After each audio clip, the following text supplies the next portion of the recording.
लोकसभा चुनाव के दौरान जो यात्रा हमारी चल रही है, उस यात्रा में हम आपको आज बताने वाले हैं हॉट सीट में शामिल बेगूसराय। बेगूसराय की जो सियासी रण है, जो जंग है वहां की, उस सबसे आप वाकिफ हैं कि 2019 का जो चुनाव हुआ उसमें भारतीय जनता पार्टी ने अपने fire brand leader Giriraj Singh को खड़ा किया था और उनके मुकाबले जो है स्टूडेंट लीडर से अपनी पहचान बना चुके कन्हैया कुमार को मैदान में उतारा गया था। और कन्हैया कुमार के बारे में यह कहा जाता था उस वक्त कि वो गिरिराज सिंह को शिकस्त दे सकते हैं, इसलिए कि जो जेएनयू की राजनीति उन्होंने की, उसके बाद पूरे भारत में घूम घूम करके जगह जगह उन्होंने बयान दिया और राजनीति को लेकर के भारतीय जनता पार्टी आरएसएस के खिलाफ कई तरह के बयान कन्हैया कुमार के द्वारा दिए गए। लेकिन जब चुनावी नतीजा आया तो गिरिराज सिंह ने कन्हैया कुमार को हरा दिया।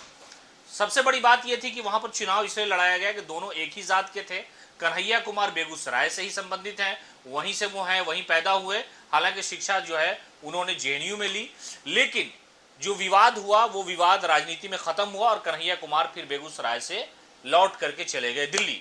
अब जब 2024 का चुनाव होना है तो वहां पर रणनीति ये बन रही है कि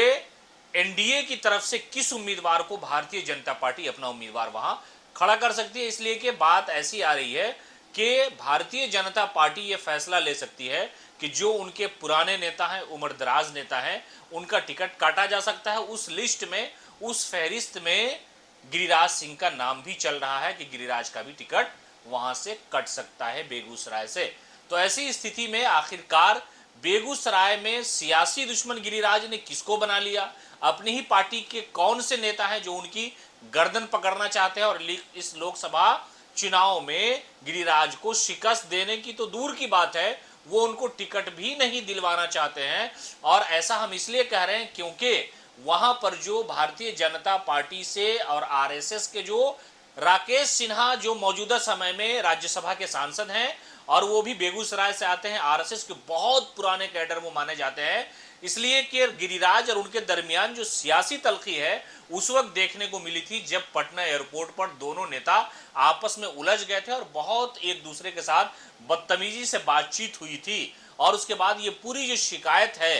राकेश सिन्हा लेकर के पहुंच गए थे दिल्ली और वहां पर भारतीय जनता पार्टी के राष्ट्रीय अध्यक्ष से मुलाकात की, शिकायत बयान की, देखिए गिरिराज हमारे साथ इस तरह से कर रहे हैं, बदतमीजी हो रही है और हॉट टॉक हो गया है। तो उन्होंने कहा था, उस वक्त राष्ट्रीय अध्यक्ष ने उन्हें कहा था कि आप जाइए, आप अपना काम कीजिए, आप यकीन रखिए फैसला जो पार्टी लेगी चुनाव के समय में वो अच्छी लेगी। यानी इसमें यह कहा जा रहा था कि राकेश सिन्हा को भारतीय जनता पार्टी वहां से चुनाव लड़वा सकती है। और ये इशारा इसलिए भी हम साफ साफ आपको बता रहे हैं क्योंकि राकेश सिन्हा जो अपने राज्यसभा का फंड उनको मिलता है, वो सारे विकास का जो काम है वो मौजूदा समय में सिर्फ और सिर्फ वो बेगूसराय में करवा रहे हैं। तो वहां पर जो टक्कर है गिरिराज सिंह की राकेश सिन्हा से है और राकेश सिन्हा ही भारी पड़ रहे हैं वहां पर। और कहा यह जा रहा है कि गिरिराज सिंह का टिकट कट जाएगा, गिरिराज सिंह वहां से चुनाव नहीं लड़ेंगे। केंद्र में मंत्री हैं, विवादित बयान देते रहे हैं और कई बार तो गिरिराज सिंह ने कहा कि बेगूसराय में जो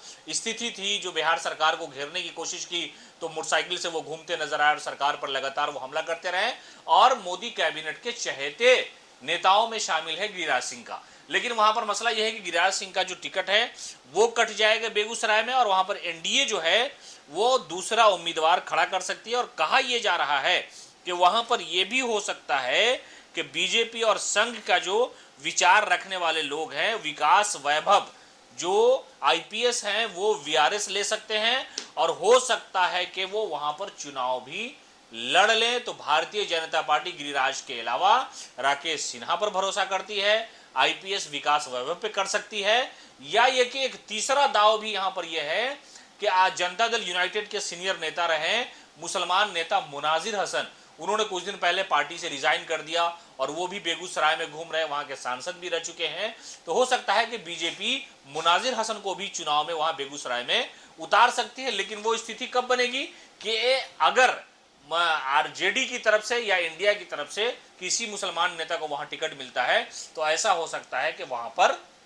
मुनाजिर हसन को चुनाव लड़ाया जाए। लेकिन स्थिति हम आपको बताना चाह रहे हैं कि गिरिराज सिंह का टिकट जो है वहां कट सकता है और कहा यह जा रहा है कि भूमियार के ही सियासी तौर पर दुश्मन वहां बन सकते हैं। राकेश सिन्हा जो है वो सबसे आगे मैदान में आ रहे हैं, भारतीय जनता पार्टी उन पर यकीन कर सकती है, गिरिराज का टिकट कार करके उनको दे सकती है। या अगर ये सूरत नहीं बनती है तो दूसरी संभावना ये बन रही है वहां पर कि जो आईपीएस विकास वैभव हैं वो भी सामाजिक काम में बहुत हिस्सा लेते हैं और बीजेपी और आरएसएस की विचारधारा से वो अपने आप को जोड़े रखते हैं। कई बार ऐसा उन्होंने लिखा, बातें की, लोग कहते भी हैं कि वो आरएसएस की विचारधारा से प्रभावित हैं। तो हो सकता है कि वो नौकरी से वीआरएस ले ले और लेकर के वो चुनाव लड़ ले और भारतीय जनता पार्टी विकास वैभव पर यकीन भी कर सकती है और वो उन्हें चुनावी मैदान में भी उतार सकती है। तो जो बेगूसराय का रण होगा उसमें ये तो तय माना जा रहा है कि गिरिराज सिंह का टिकट कटना तय है, गिरिराज को इस बार टिकट नहीं मिलेगा। लेकिन भारतीय जनता पार्टी वहां पर राकेश सिन्हा या विकास वैभव या मुनाजिर हसन को चुनावी मैदान में